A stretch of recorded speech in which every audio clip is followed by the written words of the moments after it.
pourquoi votre pouvoir d'achat est ce qu'il est, pourquoi les classes moyennes ont émergé, pourquoi nous avons tous la possibilité de nous offrir pour 35 heures par semaine tout un tas de trucs dont un paysan du Moyen-Âge n'aurait même pas osé rêver dans ses délires les plus fous.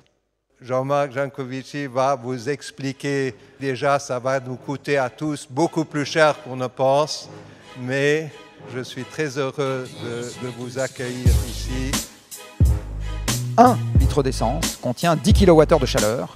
Alors évidemment, vous ne convertissez pas ça en totalité en énergie mécanique, M. Carnot vous l'interdit, mais il n'empêche que dans 1 litre d'essence, vous avez la même capacité à modifier l'environnement que dans 10 à 100 jours de travail de force d'un être humain. Nous sommes tous devenus des nababs à cause de ça. Tous. C'est-à-dire que quand vous appuyez sur le bouton du mixeur à soupe, vous mettez en action 4 fois la paire de jambes instantanément.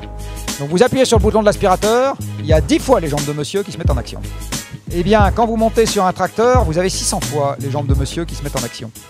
Vous prenez un engin mécanique de quelques centaines de kilowatts, un gros, vous avez des milliers de paires de bras qui se mettent en action pour vous. D'accord ? Instantanément. Je suis un enfant des machines, vous êtes des enfants des machines. Voilà, je continue. Un camion, c'est des milliers de paires de jambes. Et un laminoir industriel, c'est comme si j'avais démultiplié par 10 millions. Vous êtes des enfants. Donc c'est comme si je mettais toute la population suisse avec un marteau dans les mains à taper sur la tôle. Pour remplacer un laminoir qui, à l'instant où je vous parle, est actionné par une personne. Hein ? Il a démultiplié, le jour où il rentre dans la cabine de pilotage, il a démultiplié la puissance de son action par 10 millions. Donc je vais vous le redire autrement. C'est très très simple. Je suis un enfant des machines, vous êtes des enfants des machines. Aujourd'hui, en fait, c'est plus nous qui bossons. Nous, on a le temps de causer dans des salons luxueux et d'écouter des conférences dans des salons luxueux parce que les machines bossent à notre place. Donc en fait, aujourd'hui, ce qui fait la production mondiale, c'est plus les hommes, c'est les machines. Les hommes sont juste là pour s'amuser avec la production mondiale. Alors on s'amuse en faisant du high frequency trading, on passe le temps, quoi. Mais on produit rien. D'accord ? On ne produit plus rien. On s'amuse. Vous êtes des enfants des machines. On joue à des jeux vidéo. 10 kWh d'énergie mécanique, c'est la même chose que le contenu thermique de la combustion d'1 litre d'essence. Nous sommes tous devenus des nababs à cause de ça. Tous. Je suis un enfant des machines, vous êtes des enfants des machines. Je suis un enfant des machines, vous êtes des enfants des machines. Donc je vais vous le redire autrement. Grâce à l'énergie et aux machines, le PIB mondial est 200 fois plus élevé que ce qu'il serait si nous n'avions pas les machines. Donc si nous n'avions pas les machines, vous seriez out of business. Ce que je suis en train de vous dire là aussi, c'est très très simple. Nous sommes tous devenus des nababs. C'est très très simple. Tous.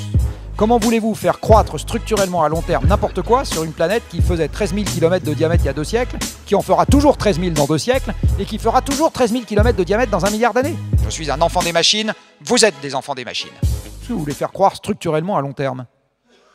Sinon nos illusions, tant que ça dure. Évidemment que ça ne marche pas. Contracter fortement l'énergie qu'on utilise sans contracter le PIB, c'est juste impossible, parce que c'est les machines qui bossent pour nous. Donc respecter les 2 degrés sans récession, nous n'y arriverons jamais.